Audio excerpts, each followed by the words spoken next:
Soyez les bienvenus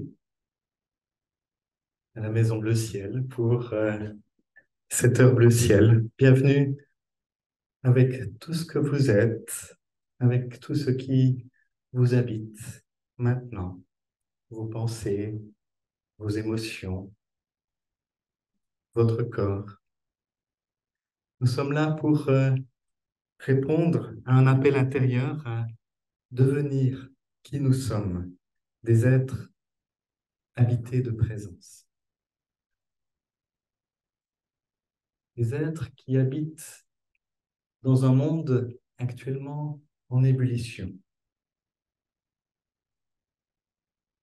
à l'écho des bruits de guerre et de violence, nous pouvons qu'être affectés jusque dans nos profondeurs. Et en même temps, nous avons chanté Alléluia. Et en même temps, la vie est belle. Et en même temps, le monde peut être aimé. Est-ce que est-ce que c'est possible de dire les deux choses en même temps, de vivre les deux choses en même temps, de ressentir les deux choses en même temps?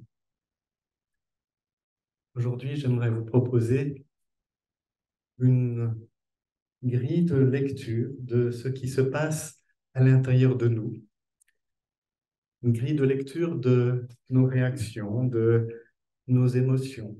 Ce sera sous forme d'une échelle de niveau de conscience.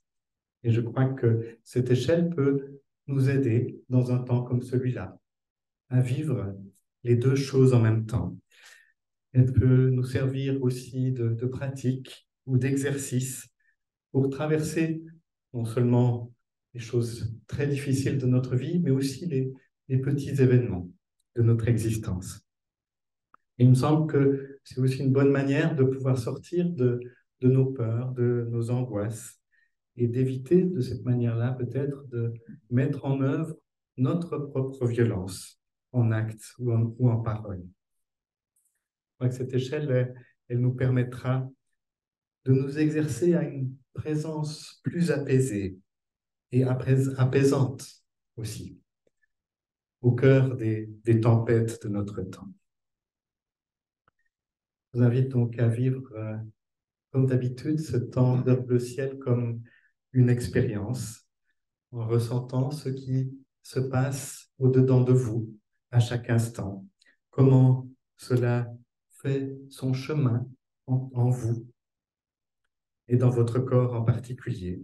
Donc l'important, c'est pas de tout comprendre avec la tête, mais au contraire, ou aussi de ressentir ce qui se passe au-dedans, comment ça se déplace, comment ça bouge, comment ça respire ou comment ça a de la peine à respirer, comment ça s'éveille ou comment ça s'endort en vous, comment ça vous parle, comment ça vous résiste.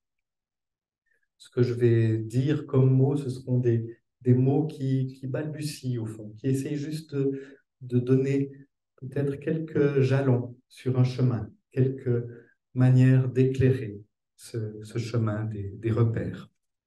Je vous invite donc à chanter.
Je vous invite donc à rentrer dans un temps de méditation, de silence.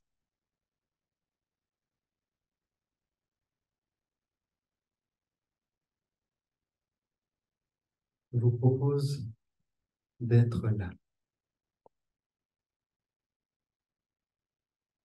un peu plus là.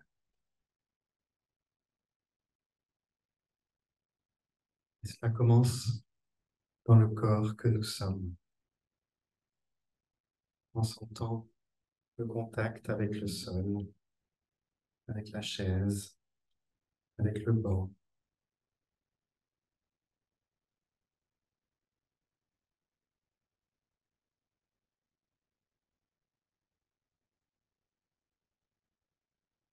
Sentant notre colonne vertébrale, qui est comme un axe qui relie la terre et le ciel.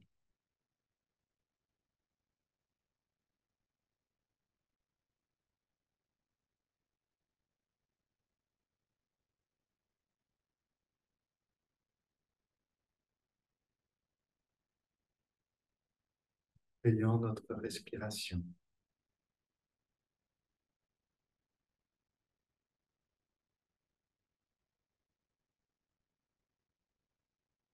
Inspirez plus doucement. Expirez plus doucement.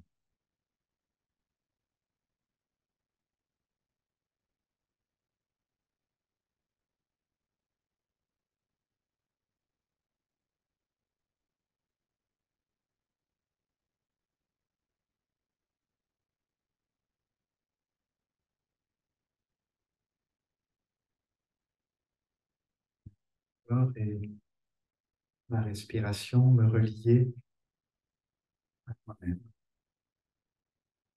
penser à mes émotions, à tout ce qui m'habite.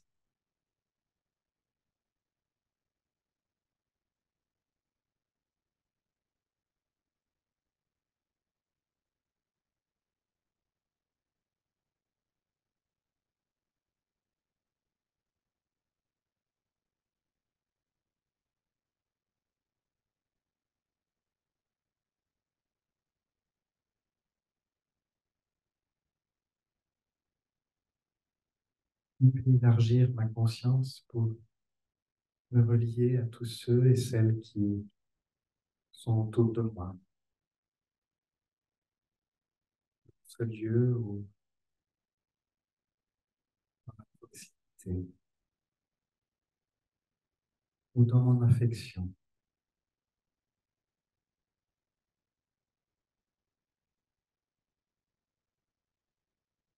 Élargir encore à tous ceux qui aujourd'hui souffrent, donc,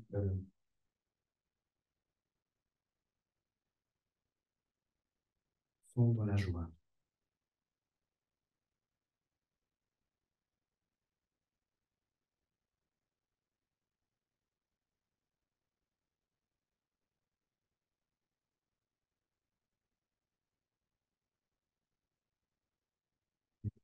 Dire encore mon espace intérieur pour me relier à tous ceux qui m'ont précédé, mes ancêtres et tous les humains sur cette terre.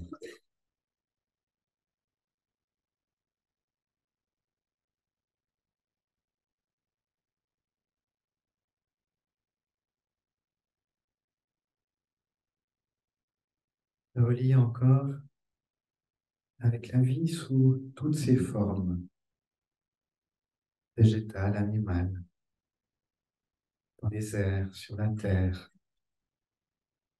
dans les océans.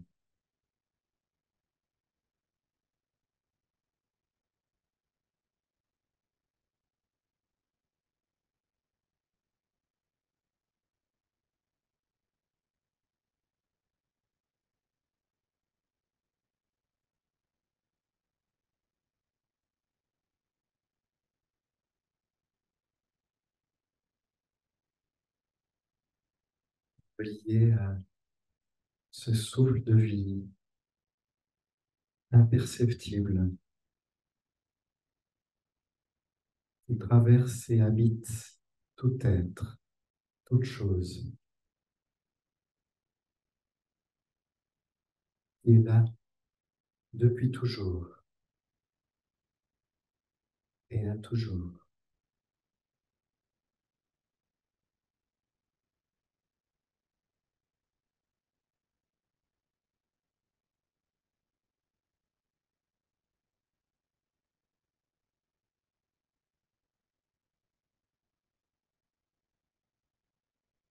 Me relier à l'au-delà de tout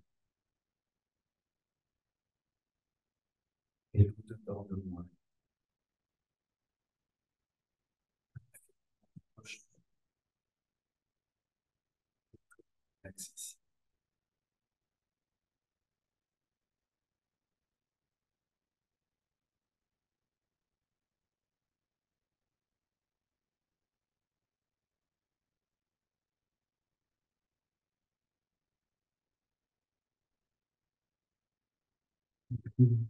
Juste être là.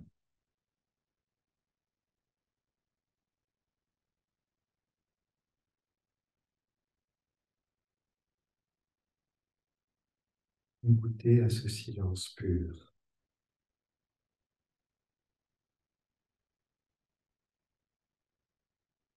Se laisser habiter de présence.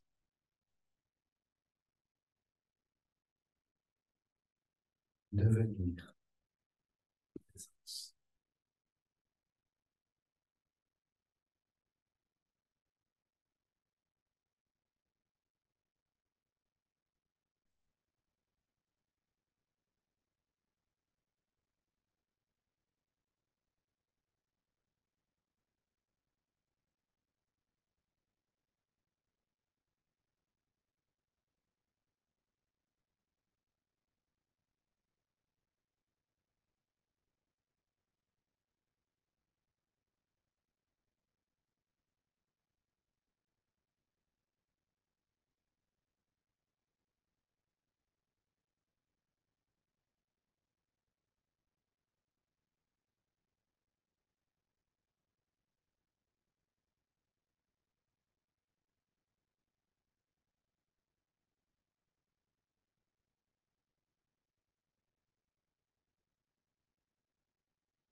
élargir l'espace du dedans.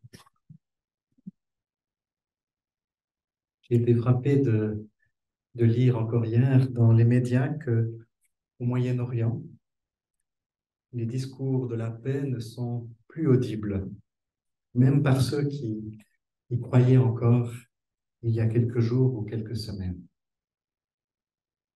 Après ce qui a été fait, après les massacres, certains parmi les plus modérés ne croient plus à la paix et disent qu'il n'y a plus de place dans leur cœur pour penser aux enfants qui sont de l'autre côté. Il y en a trop des leurs qui sont morts. Il arrive parfois que les turbulences de notre monde ou de notre existence nous affectent tellement que nous n'avons plus l'espace en nous pour autre chose. Nous n'avons plus les moyens pour croire encore à l'amour et à la paix. En tout cas, une part de nous-mêmes à laquelle nous nous identifions n'y arrive plus. Elle est comme saturée. Et puis avec étonnement, à ce moment-là, nous découvrons que la voix de la colère, la voix de la vengeance, la voix de la violence nous habite aussi quand elle est réveillée ainsi par la souffrance. Elle était là probablement depuis toujours, mais jusque-là, peut-être qu'elle était contrebalancée par d'autres voix, d'autres valeurs qui arrivaient encore à se faire entendre. Et puis un jour, dans nos vies, c'est la souffrance qui prend toute la place. Alors peut-être qu'avant d'en arriver là, il peut être utile de s'exercer à écouter au-dedans et à élargir l'espace du dedans, en se demandant au fond, qui est-ce que j'écoute au-dedans? Quelle voix est-ce que j'écoute parler en moi? Quand j'écoute les nouvelles, quand je me laisse entraîner par les émotions, quelle voix est-ce que je laisse parler en moi? Et si nous sommes sur un chemin de paix et d'unification intérieure, peut-être que la première démarche à opérer, c'est celle de la conscientisation. Donc en se posant cette question, quelle voix est-ce que je laisse parler en moi? D'où vient-elle? De quelle couche de mon être? De quelle mémoire de mon histoire? De quels événements est-ce qu'elle tire sa force et son origine? Et je crois que cette démarche, elle est valable évidemment à chaque fois qu'il y a quelque chose de lourd ou de difficile qui nous touche, mais aussi peut-être dans les événements les plus insignifiants de notre existence. Tous ceux qui viennent provoquer en moi une réaction, même toute petite. Quelle voix est-ce que je laisse parler en moi? Cette question me fait déjà sortir du mode automatique, du pilote automatique à l'intérieur de moi, de la réaction au premier degré. Et elle nous aide à mettre de la conscience sur ce qui se passe en nous. Et pour moi, cette démarche fait écho à une invitation répétée du Christ à veiller, à avoir de la vigilance, à veiller et prier en tout temps, en toute occasion. Et puis il ajoute, pour que vous ayez la force d'échapper à toutes ces choses qui arriveront et de paraître debout devant le Fils de l'humain. Peut-être pas d'échapper aux événements eux-mêmes, mais d'échapper à ce qu'ils peuvent nous faire, à ce qu'ils peuvent provoquer en nous. Et ils nous remettent. Veiller, cela nous remet debout. C'est un peu étonnant, hein? On imaginait plutôt autre chose, mais voilà, paraître debout. Et l'apôtre Paul dit aussi plusieurs paroles d'appel au réveil, à sortir de son endormissement. Réveille-toi, toi qui dors, relève-toi d'entre les morts, et le Christ t'éclairera. et le je suis du Christ viendra t'habiter. Voilà, se réveiller, avoir de la vigilance, mettre de la conscience sur ce qui me traverse. C'est un exercice qui permet de visiter les différentes couches de notre être et peut-être de découvrir qu'il y a d'autres niveaux de mon être que je ne soupçonnais pas. Qu'il y a en moi comme une échelle invisible vers l'infini, comme des vagues plus ou moins profondes dans l'océan de mon être. Nous sommes en fait constitués de différentes couches, on pourrait dire d'identification de notre être, et il y a quantité de manières de les décrire. Mais pour aller vers plus d'unité intérieure, je crois qu'on ne peut pas éviter d'aller les visiter, de s'y ouvrir à ces différents niveaux pour y mettre de la lumière. Et peut-être que la méditation est l'un des meilleurs moyens à la fois d'exploration et de conscientisation de, de ces couches, de ces niveaux, et aussi en fait de nettoyage déjà. Chacune de ces couches, chacun de ces niveaux a sa logique, son fonctionnement, parfois d'ailleurs incompréhensible d'un niveau à l'autre, pour un autre niveau de notre être. Alors je vous en propose une échelle, je vous propose un certain nombre de niveaux. On pourrait les dire autrement, mais déjà ça me permet de pouvoir vous introduire, vous permettre d'entrer dans ce que ça peut vouloir dire, ces différents niveaux. Il y a d'abord, évidemment, notre conscience ordinaire, notre conscience individuelle, celle de l'affirmation de notre moi, on pourrait dire de notre instinct de survie. Et à ce niveau-là, au fond, c'est moi qui compte.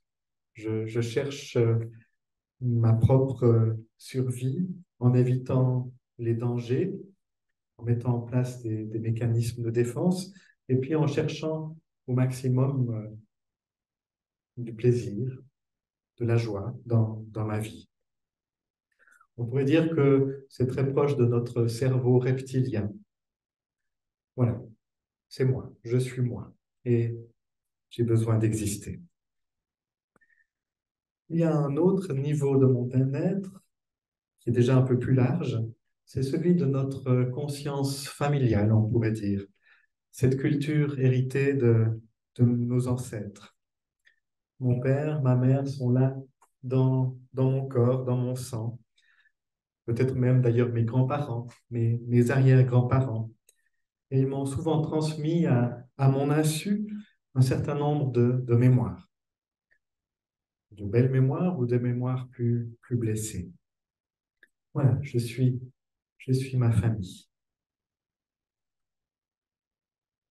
Et puis, il y a notre conscience sociale, la culture de notre environnement, de mon pays, de notre société.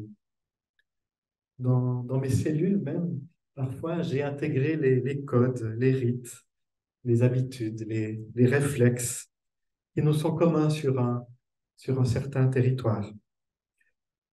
Je suis de ce pays, de cette nation, où parfois je me sens écartelé parce que justement je suis de plusieurs pays, de plusieurs origines et je dois composer avec elles.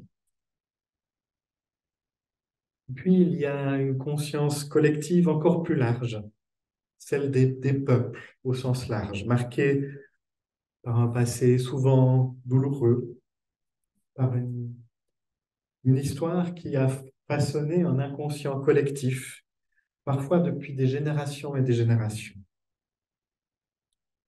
Je fais partie de ce peuple, je fais partie de l'humanité, en fait. Mais ça ne s'arrête pas là, parce que notre conscience peut s'élargir encore. Il y a notre conscience du vivant, et c'est là que ça s'élargit vraiment. C'est là que les limites du moi s'estompent et que l'unité se dévoile.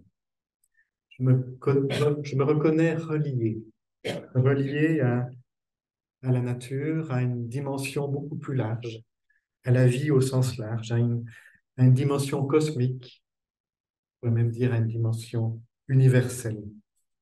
Je me sens solidaire et uni aux animaux, aux arbres, aux pierres.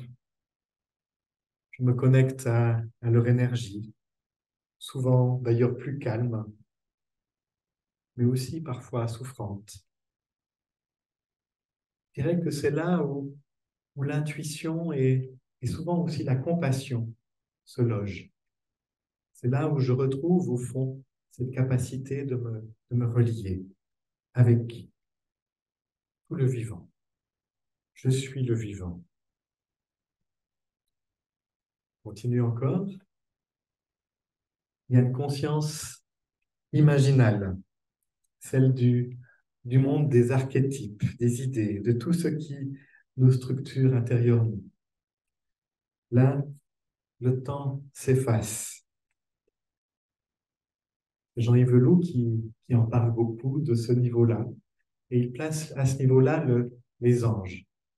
Au fond, c'est le lieu des idées, c'est le lieu des plans de notre être, des archétypes. Ça devient peut-être un peu abstrait, mais au fond, c'est le plan où quelque chose de moi se dissout et tout est un. Et à partir de là, je peux prendre forme, matière, existence charnelle. C'est comme le début de mon être. Donc, je suis cet archétype.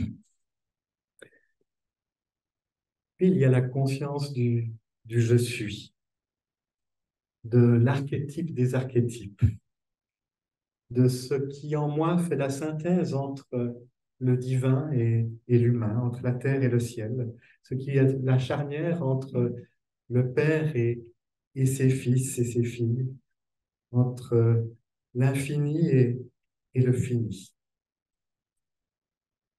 Et puis même au-delà de cela, au-delà de tout, et bien justement, il y a la conscience infinie, l'expérience du fond sans fond, de la pure conscience, du je suis au-delà de tout, même du Christ. Et là, il n'y a plus que silence. Et je crois il est possible de passer d'un niveau de conscience à un autre, de se déplacer entre ces niveaux. C'est peut-être cela même l'expérience spirituelle. C'est élargir l'espace du dedans et s'ouvrir à ces autres niveaux de conscience. Plonger au-dedans de soi pour aller jusqu'à cette pure conscience, mais en allant visiter niveau après niveau, étape après étape, couche après couche, tout ce qui habite mon être pour les conscientiser, pour voir ce qui est là, pour aussi les remplir de lumière.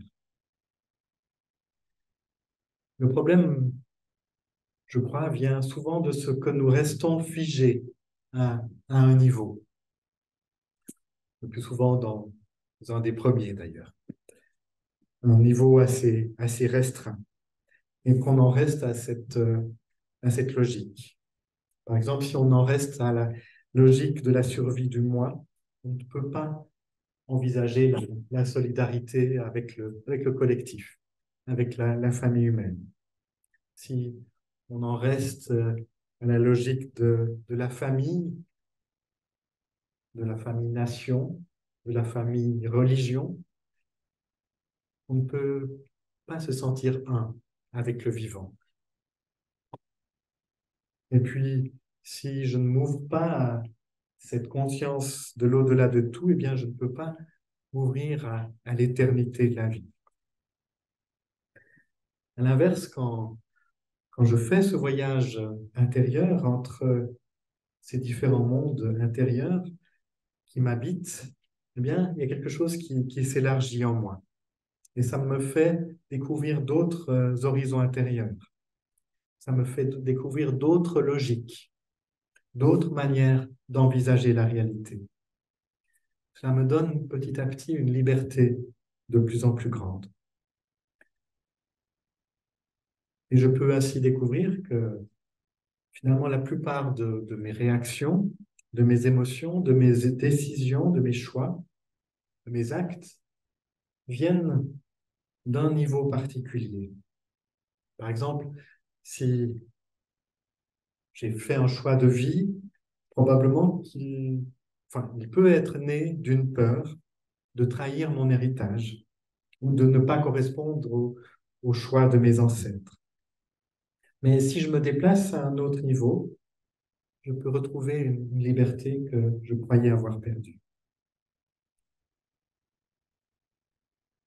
Telle émotion peut aussi venir d'un niveau particulier. Cette émotion, par exemple, incroyable de voir gagner mon équipe de rugby. Je prends cet exemple au hasard. Donc, pour ceux qui ne le savent pas, c'est l'Afrique du Sud qui a gagné hier soir la Coupe du Monde de rugby. L'Afrique du Sud. Probablement qu'il y a une joie incroyable en Afrique du Sud actuellement. Inimaginable. C'est le produit de leur identification à leur nation, à leur origine. Et nous ferions de même probablement. Mais elle n'a plus aucun sens quand je me place au niveau d'une logique, d'un niveau du vivant. Nous sommes tous vivants. Pourquoi gagner? Pourquoi perdre? Ça n'a plus de sens. On pourrait même dire que dans un niveau de conscience, la mort est l'ultime ennemi, et dans un autre, elle est un passage, dans une autre dimension de la vie. Parfois, j'ai rencontré des personnes qui ne comprenaient pas pourquoi elles étaient tellement affectées par tel événement dans leur vie, alors qu'en fait, elles se croyaient habitées par une confiance qui était inébranlable.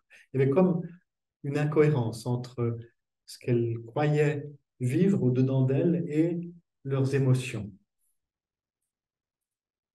De fait, dans un niveau de conscience, il est tout à fait normal de se sentir triste ou abandonné, alors que dans un autre, ça n'a pas de sens. Donc on peut même vivre plusieurs niveaux de conscience en même temps, plusieurs manières d'aborder la réalité. On peut se sentir touché ou même révolté par la violence qui affecte des êtres, parce que je me sens solidaire, parce que je me sens proche d'eux,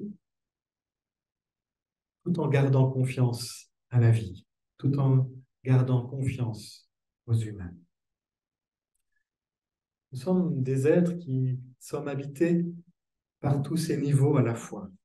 Et je crois qu'il n'y a pas de jugement à avoir. Il y a des temps où des parts de notre être sont attachées à un niveau. Et c'est cela, la manifestation de notre vie dans un instant T. C'est ça, la conscience qui parle en moi à cet instant. L'essentiel est peut-être plutôt de prendre conscience que c'est cela qui parle en moi en cet instant. Et peut-être de vérifier si je veux vraiment mettre en acte quelque chose en rapport avec ce niveau de conscience ou pas. D'ailleurs, il arrive parfois que ces différents niveaux de conscience peuvent créer des incompréhensions entre des personnes. Parce qu'une personne qui est dans un niveau de conscience rencontrant une autre personne qui est dans un autre niveau de conscience auront peut-être de la peine à se comprendre. Ethel Sum, que vous connaissez sans doute, a beaucoup choqué certains lecteurs de son journal en affirmant de nombreuses fois que la vie est belle, alors même qu'elle était au cœur d'une réalité extrêmement difficile, que c'était même l'horreur absolue. Pour beaucoup de lecteurs, cette affirmation, la vie est belle, c'est indécent. Ça ne se peut pas. Mais je crois qu'Etty le disait à partir d'un autre niveau de conscience. celui qui sait que la vie est bien plus que ce qu'on en voit et ce qu'on en sait, et qu'elle est éternelle et qu'elle est infinie. Un autre exemple de cette incompréhension, c'est peut-être celui de Jésus qui a choqué ses auditeurs en remettant par exemple en question son appartenance à sa famille. Quand on lui parle de sa mère et de ses frères et sœurs, il dit qui est ma mère? Qui sont mes frères? Et puis en désignant ses disciples, d'un geste de la main, il dit ma mère et mes frères sont ici, les voici. Car celle ou celui qui fait la volonté de mon Père, celui-là est pour moi un frère, une sœur, une mère.